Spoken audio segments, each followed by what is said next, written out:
9 Golden Age Hollywood stars who were surprisingly disgusting behind the scenes.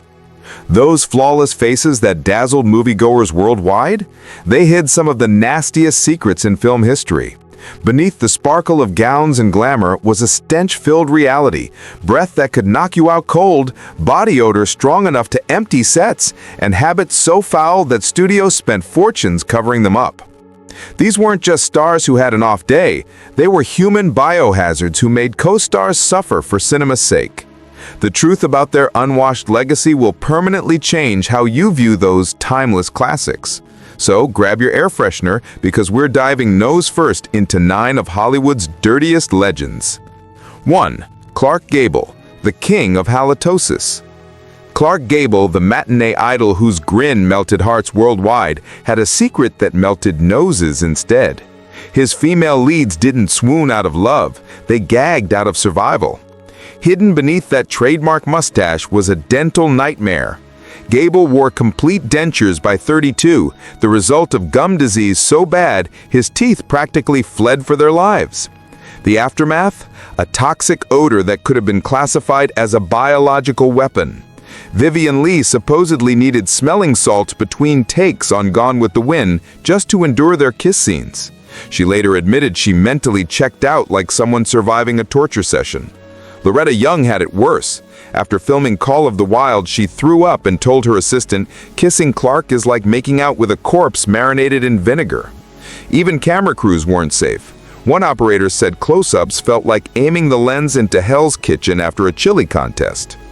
MGM reportedly created an emergency Gable breath kit, stocked with mints, mouthwash, and nose plugs. It didn't help. His filthy dentures, rarely cleaned, trapped decaying food that released a wall-melting stench. As one disgusted insider joked, everyone called him a gentleman until they got close enough to smell him. So the next time you swoon over Rhett Butler, remember, those love scenes were acts of pure bravery. Hollywood magic? No, just actors pretending not to faint from the fumes. 2. Marlon Brando, the walking landfill. Marlon Brando didn't just transform acting, he redefined what it meant to reek. The same man who muttered the horror in Apocalypse Now was likely describing his own personal funk. Showers in Brando's world were optional insults to his lifestyle. He often appeared on set after days without bathing, in clothes that could qualify as biohazards. A crew member from On the Waterfront once said his wardrobe smelled like low tide at a fish market during a garbage strike. His dirtiest trick? Weaponizing his smell to sabotage co-stars. On Last Tango in Paris, he devoured blue cheese and skipped brushing before love scenes with Maria Schneider. During the Missouri breaks, Brando reportedly wore the same underwear for 3 months straight and bragged about it. By Apocalypse Now, he had evolved into what Francis Coppola privately called a living swamp. When he left his trailer, staff didn't clean it, they torched it. One decorator said we had to burn the furniture. It was cheaper than scrubbing the horror off. His acting? Iconic. His odor? Legendary. Brando's smell had layers, recalled one grip. Sweat, spoiled food, and something organic that might have died on him. Sadly, young method actors mistook his filth for artistic genius. Dennis Hopper, after filming Apocalypse Now, allegedly said, "Working with Brando gave me a new respect for napalm." 3. Steve McQueen, the human grease trap. Steve McQueen, Hollywood's rebel idol and the so-called king of cool, could easily have reigned as the Duke of Dirt. His hygiene philosophy was simple. Rules are meant to be broken, and deodorant was a government conspiracy. McQueen loved engines so much, he started to smell like one. He'd roll on set drenched in motor oil, transmission fluid, and sweat so thick you could butter toast with it. Rather than showering, he performed what crew members dubbed the pit stop special, wiping his armpits with paper towels, splashing on cologne, and calling it clean. One makeup artist said it was like trying to mop up an oil spill with a cocktail napkin. Ironically, McQueen spent hours polishing his cars while neglecting his own hygiene. His Mustang from Bullitt got more care than his mouth. His teeth were described as butterscotch pudding in color, cottage cheese in texture. Co-star Faye Dunaway demanded their kissing scenes be done in one take, saying afterwards it was like licking the floor of an auto repair shop. The most infamous story came from The Great Escape. James Garner recalled, when Steve took off his boots in the prison barracks scene, the Nazis should have surrendered immediately.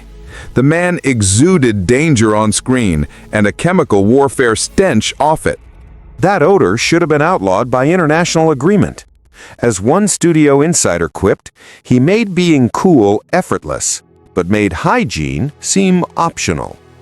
So the next time you admire McQueen tearing through those motorcycle scenes, just remember, what you can't see is the invisible fog trailing him, a real-life cartoon stink cloud in motion. Ricky, who's handling dinner tonight, hi. 4. Tallulah Bankhead, Hollywood's Duchess of Dirt. Tallulah didn't just ignore etiquette, she steamrolled it, dragged it through grime, and posed for pictures after. While most stars hid their filth behind perfume and powder, Bankhead brandished hers like medals in a war against soap and shame. "I never wash. I have an agreement with the dirt," she once declared, not as a joke, but as a creed she lived by.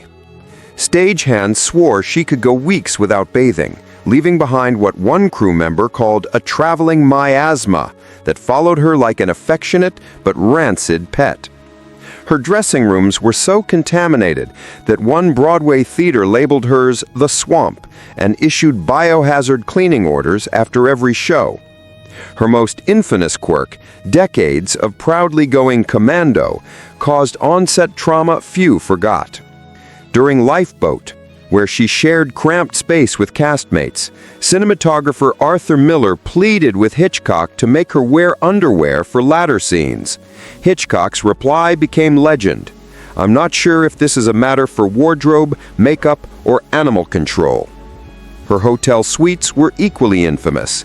A maid at the Algonquin reported quit on sight after entering her room, muttering, "I've cleaned murder scenes that were tidier."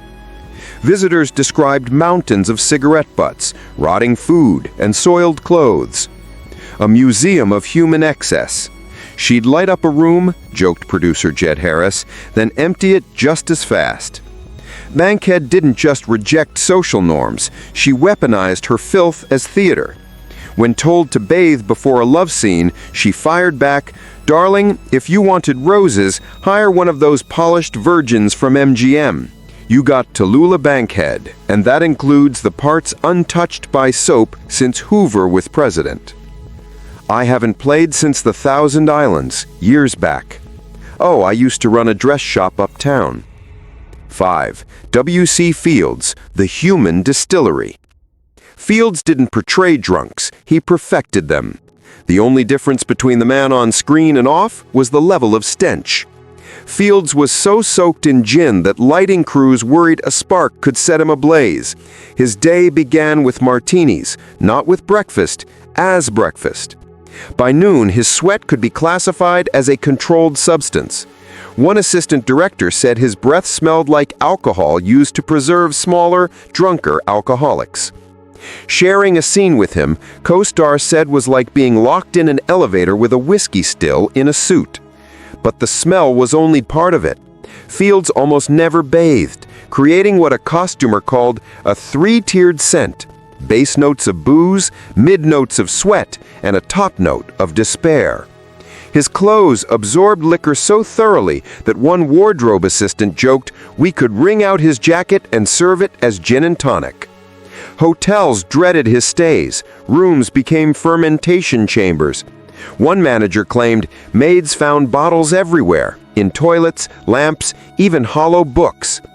Director Gregory LaCava summed him up best: "Fields doesn't age, he pickles." Despite, or because of, his constant inebriation, studios bent rules for him. Paramount shot his scenes early, not because he was sober, but because he was still drunk from the night before, a more predictable condition. So when you laugh at his impeccable comic rhythm, remember, the real acting miracle belonged to his co-stars, performing through a haze of fumes that could melt paint. And now, not Gary Cooper. Sorry. Next up, Betty Davis, the two-eyed chimney. Davis didn't just smoke, she embodied nicotine. Hollywood's queen of intensity lived inside a permanent haze, a walking tobacco inferno. Her love affair with cigarettes outlasted every marriage and rivaled her devotion to acting. She puffed through about 100 a day, calling them my little oxygen tanks.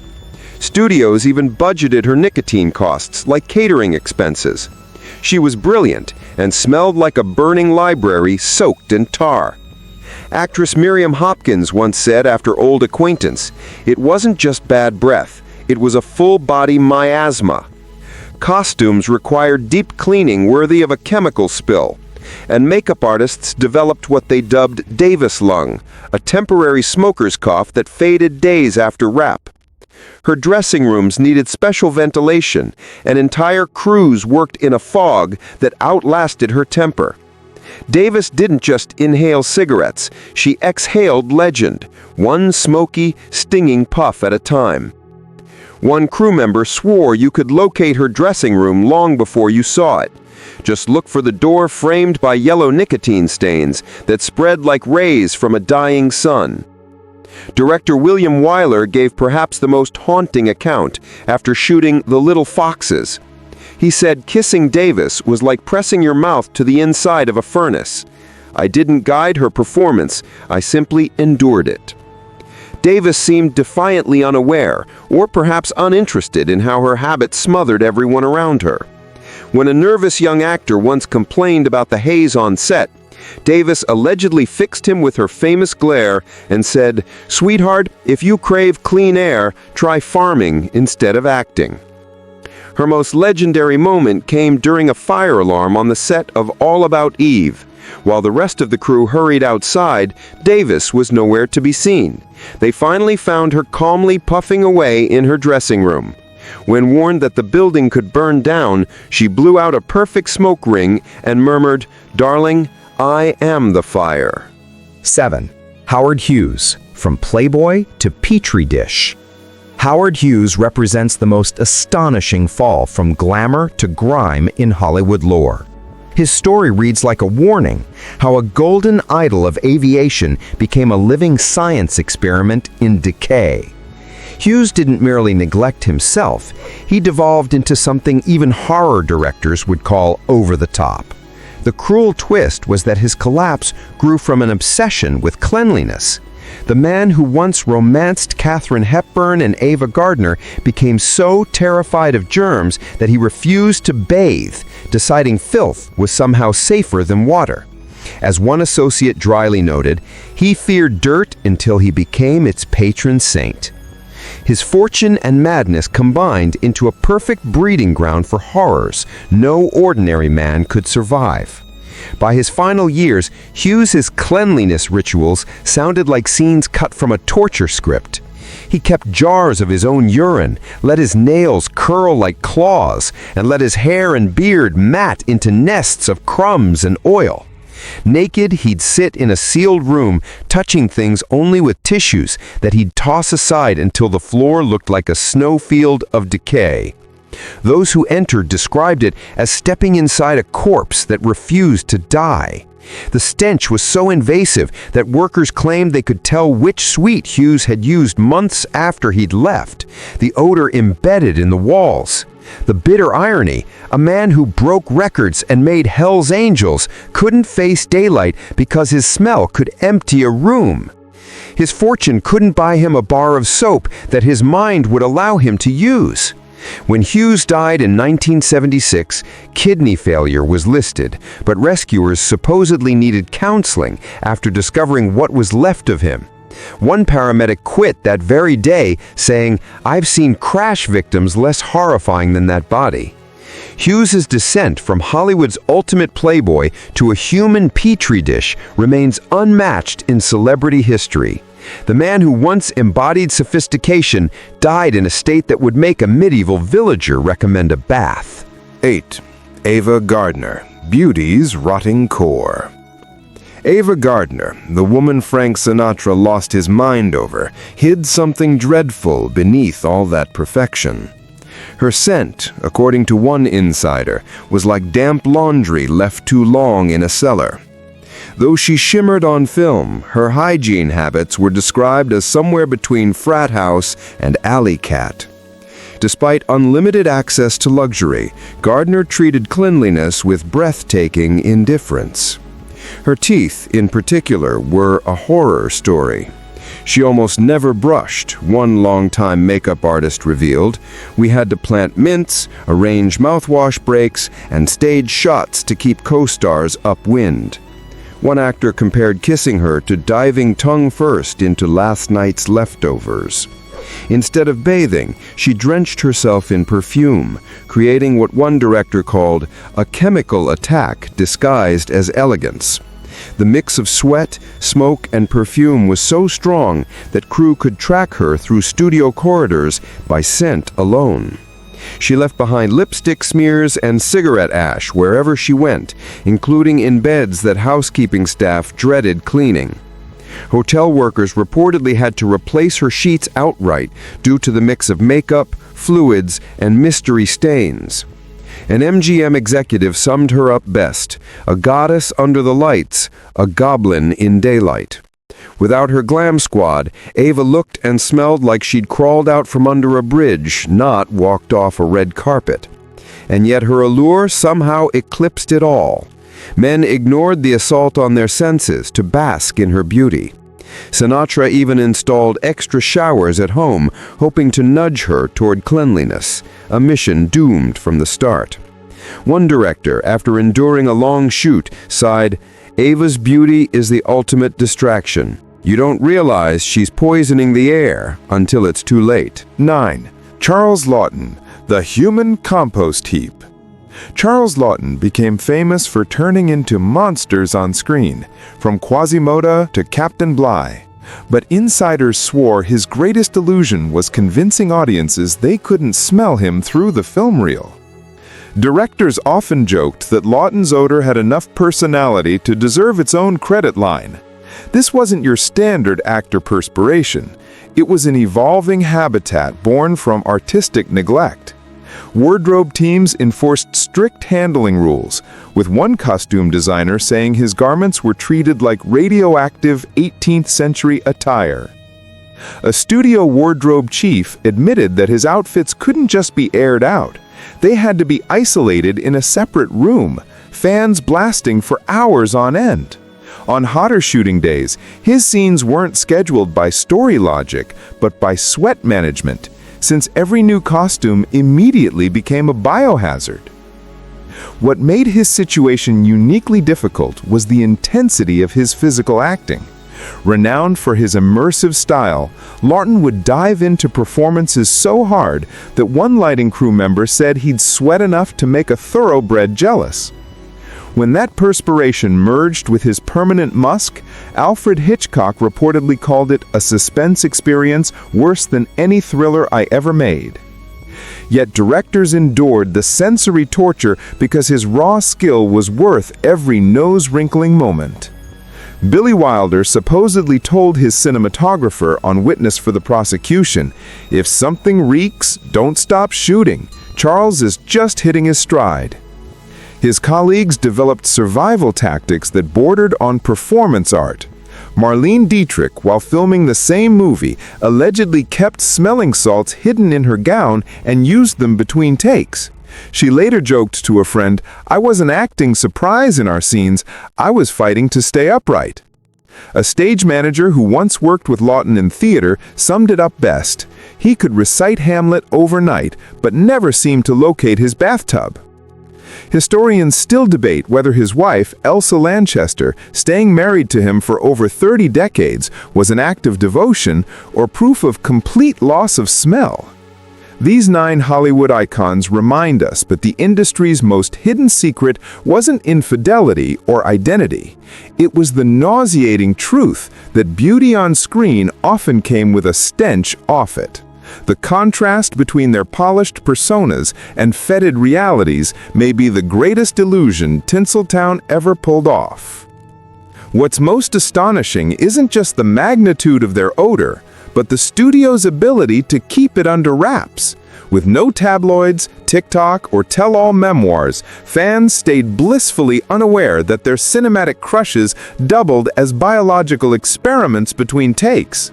Only those with once-in-a-generation talent could survive such vile reputations. Anyone else showing up with Brando's reek or Gable's dragon breath would have been blacklisted faster than a scandal headline. The industry's willingness to tolerate these walking public health risks might be the clearest proof that star power once outweighed basic sanitation. And somehow, their co-stars managed to act through it all.